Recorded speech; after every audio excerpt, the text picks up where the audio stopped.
Okay, today I want to talk about the M&P Shield. And more importantly, I want to talk about concealed carry. And even more so, I want to talk about why I started this channel. So I started this channel because of everything going on in the world. I wanted to protect myself and my family a little bit more. Good afternoon, Mr. Wick.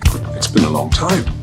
I'd like it tasting. I've always been into guns. If you follow this channel at all, you can see I've got a decent gun collection and I haven't put many on here. I've had guns, enjoyed guns, loved guns for a very long time, but got them to play with at the range. I would carry one in my car. I would carry one in my bag. I've always been a Second Amendment advocate, if you will, always, but I've really taken it to another level the last several months just with what's going on in the world. And so that sent me down the rabbit hole of watching different videos and trying to learn as much as I can about how other people protect themselves, people who know a lot more about guns and arming themselves and have training and stuff that I don't have. What are they doing? How do they protect themselves? What are they carrying? What do they recommend? And that led me to start this channel because there's a space in this area where there's not just regular people. That's what I'm trying to be, is just a regular guy in this space. So with that said, today I was watching a video on concealed carry, and some of the different opinions that are out there are frustrating to watch because I'm assuming a lot of people who are very naive are watching these videos, and concealed carry is a very personal thing. Like it's as important, the weapon that you choose, it's as important how it fits in your hand, how you're able to shoot it,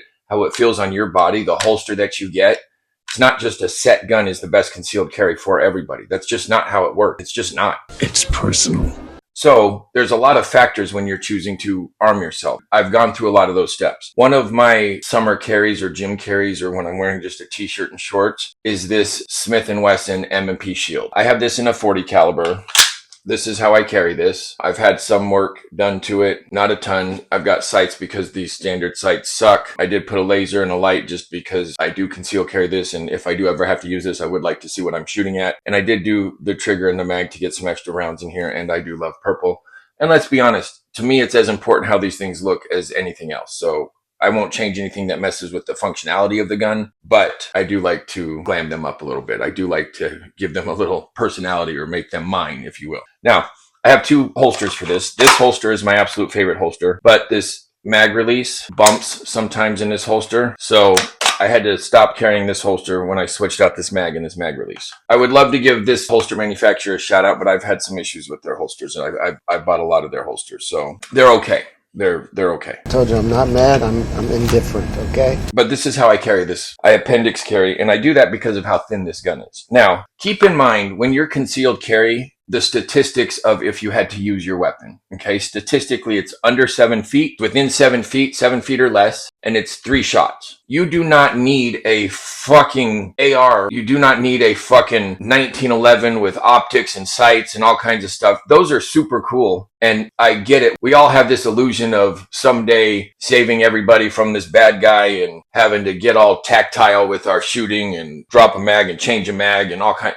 That's not going to happen. Realistically, it's not going to happen. Unless you're like Tim Kennedy or somebody, that shit ain't going to happen. But this is very functional for what you would use it for. For under 7 feet, 3 shots. That's why I went with a 40 caliber. It's got a little bit more stopping power, and that's a whole nother topic. I'm fascinated going down this 2A community. I'm fascinated by the things that you guys get off on. It's crazy to me. Like some of the comments I've had about in some of my videos, some of these internet trolls are fucking hilarious to me. It's cool. I get it. Everybody has to punch up. Nobody punches down. And nobody I know, literally nobody I know, nobody in my circle would ever take time to make a negative comment on somebody's page trying to do something to help other people or be positive in the world. You're a complete and total tool if you do that. So shut up! Keep them coming. I get a kick out of it. Thank you. It actually helps my algorithms. But when it comes to concealed carry, it's a personal thing. If you want to start appendix carrying, start with something thin. I think that's pretty safe for everybody. You've got a few selections there. This is my first choice. I love this gun. I've had this gun for probably 13 years. I've never had any issues with this gun. I fire this gun regularly. Any gun that's in my daily carry rotation, I fire somewhat often. I at least run a mag of what I carry through it when I go to the range. Whatever I'm carrying when I go to the range every week. Just so that there's some muscle memory and there's some comfort with me pulling it out and shooting it. But it's a personal preference. It's what you want. The story about what you get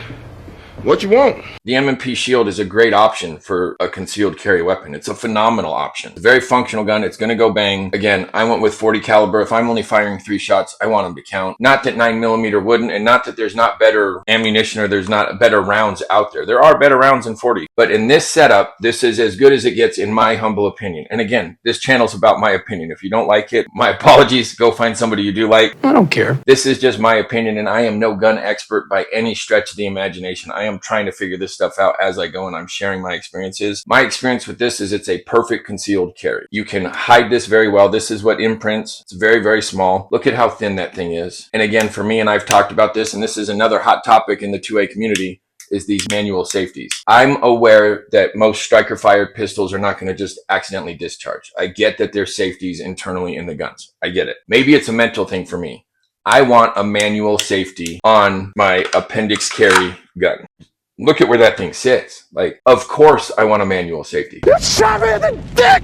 It mentally makes me feel better. If you don't agree with it, I get it. I have made that a natural move for me. When I do draw this, I immediately hit the safety and then I'm coming out. You're probably not supposed to hit it down here. That's what I've started doing. I'm sure I'll hear it in the comments on how terrible that is and how it's wrong and stuff. I've just gotten in the habit of, as I draw this up, I'm hitting my safety and I'm coming out.